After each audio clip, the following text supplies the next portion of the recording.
Thank you very much, Your Excellencies, ladies and gentlemen, panelists. After listening to most of my panelists, which I honor and respect fully, and here we are at the United Nations, possibly on the verge of a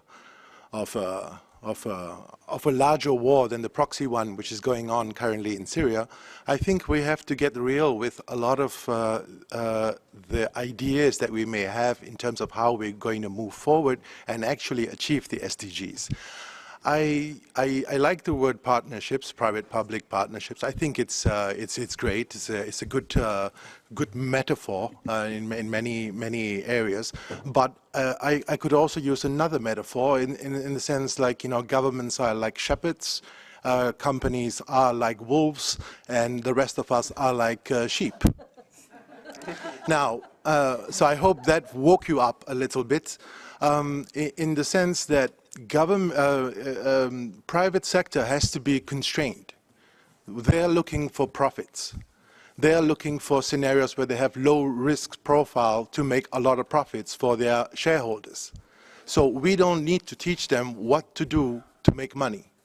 Now, what we need to do is to ensure that governments can collaborate with the private sector in a way to constrain their profitability and excessive profitability in many cases so that they can give back to society in the best way possible. A lot of the large companies that we talk about in very good successes of public-private partnerships don't even pay taxes in their jurisdiction. So they shift their money around from one state to another and so on and so forth. So what does it mean, coming back to this topic of incentivizing the private sector, incentivizing public-private partnerships? It's like how do we use this love-hate relationship of this very difficult couple that has to work together? How do we, find the synergies and the best practices so that we can actually achieve the goals that, that the member states have signed upon in 2015 to achieve the Sustainable Development Goals by 2030, or like our young friend Lena said, hopefully before. I think that the current process of what the private sector could do, how they could engage, somehow it's an unnecessary conversation because we need to learn to constrain their development more than encourage further profitability. So governments have a mandate towards their citizens. Private sector has a mandate to their shareholders and possibly to their consumers, possibly, to a certain extent, yes, but not always. As we see with Facebook and the releasing of data and so on and so forth, and Google and so on and so forth. I've worked in the private sector, I've worked in NGOs, I've worked within the UN government, United Nations organization systems, and I try to understand, are we ready to achieve the SDGs? What is required to move forward? And I think that chances are there will be a lot more talk, a lot more conferences like this one, which I think is very important to have. But I think that we are not going to get there unless we know how to accelerate the process, how to scale up, how to replicate good practices. And for that, I had imagined and discussed with many different organizations, including the Joint Inspection Unit, how an award system and an accelerator system could actually help benefit. Because when private sector wants to work with the UN, basically they want the UN label. They want the UN brand so that they can enter new markets, reduce their risks, have a better perception with customers and business partners. So how do we use this label in a way that is productive, to achieve the goals. You know, if we look at the corporate social responsibility of many companies, you know, including the ones which are terrible on the field in terms of deforestation and doing a lot of bad out there, but they always have very nice corporate social responsibility programs in education. Maybe they build a small school, and you know, then they talk about this to their shareholders and publish it on the newspapers, and you know, that creates their branding and that greenwashing. So I think here at the United Nations we need to be more clear about how to engage with the private sector. So the idea is to create a SDG global award program that will recognize and reward best practices based on evidence, based on the successes of how they have actually achieved what they say that they have achieved.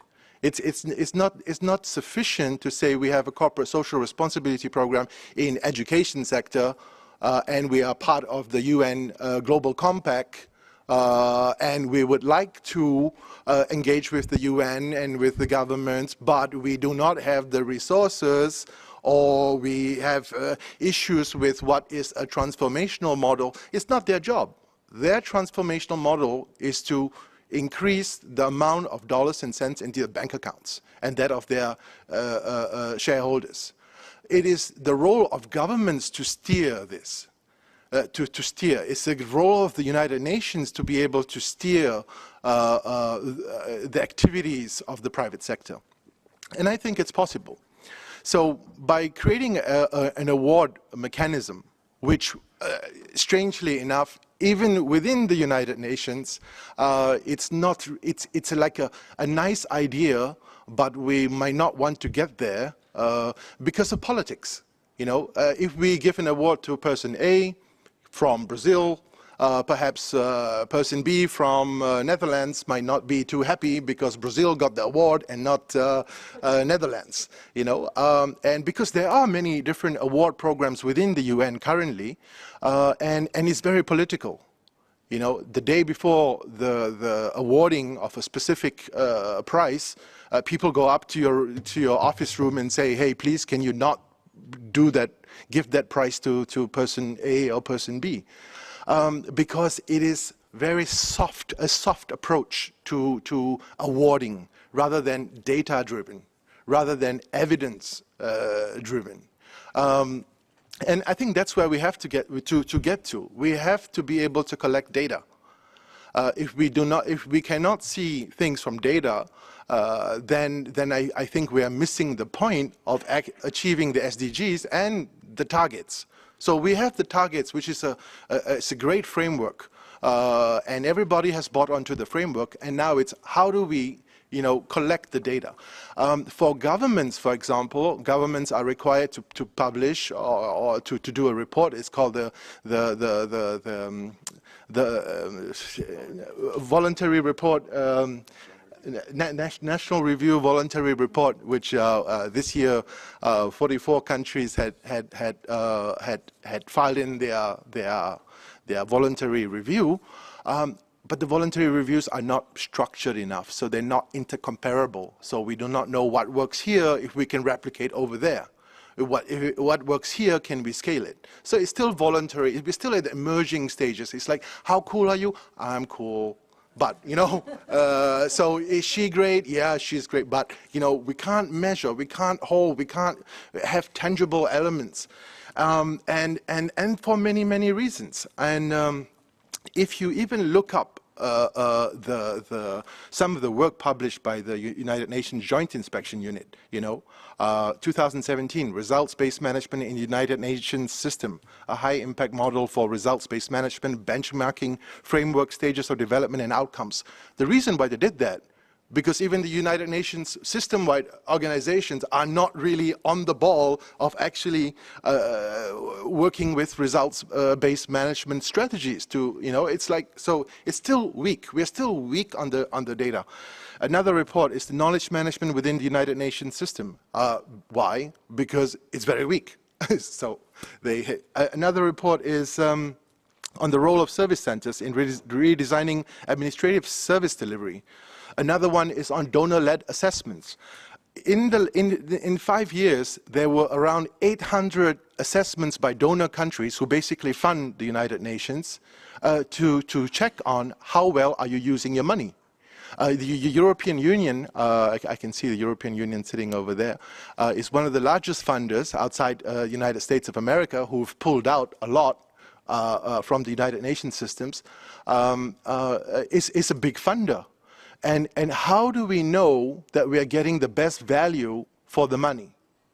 How do we know that the programs we put into place have real, concrete steps achieving towards the Sustainable Development Goals, apart from cosmetics and nice wishes and nice to haves? So I believe that there are many types of partners. There are many types of private sectors, as Dorothy had. There are many types of UN organizations. There are many types of international government organizations. You know, in many cases, Davos is doing much better job at some things than some United Nations organizations, and that's you know, part of its business, part of it is an international government organization. In many ways, perhaps some corporate social responsibility programs of large companies are doing much better than potentially some of the UN agencies work on the field. How do we know? What do we measure? How do we recognize them? How do we reward them?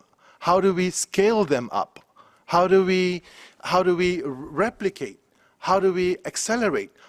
If we had $1 trillion, which the United States of America obviously doesn't have right now, where would we put this $1 trillion to really make an impact so that we can achieve the SDGs? We don't know. We don't even know how those relationships are going to play out to actually make it happen. So that is really why, in a very nutshell, why I think that we have to work towards evidence-based, collect data from the best use cases, from the best practices of private sector, of the UN system-wide organizations, of NGOs.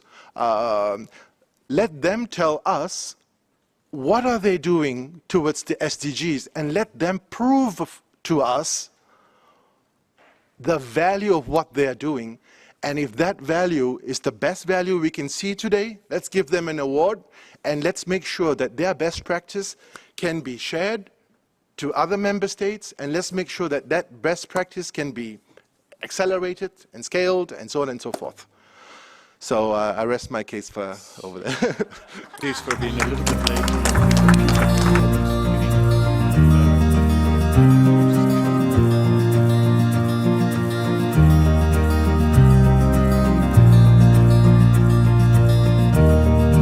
So please remember, if we all help and do a little bit, it will make a big difference.